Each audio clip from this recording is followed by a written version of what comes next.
সাহেবের মাধ্যম দিয়ে প্রথম কাজ শুরু হলো, দ্বিতীয় কাজ আমাদের সেক্রেটারি সাহেব দ্বিতীয় বস্ত্র দিল। এরকম করে এক এক করে বস্ত্র বিতরণ হচ্ছে।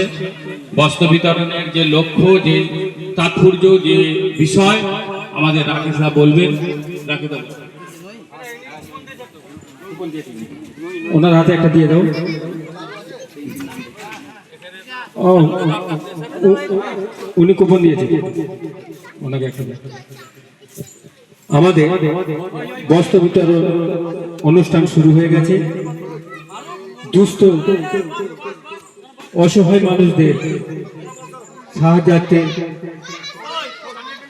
গ্রামবাসী এবং পার্শ্ববর্তী এলাকার মানুষজন কিছু কাপড় ও লুঙ্গি দিয়েছে।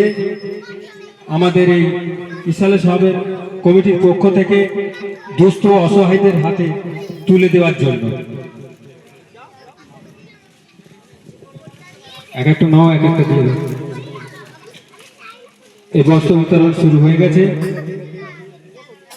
একে একে কুপন নিয়ে আসুন। কুপনটি দিয়ে বস্ত্রটি সংগ্রহ করুন।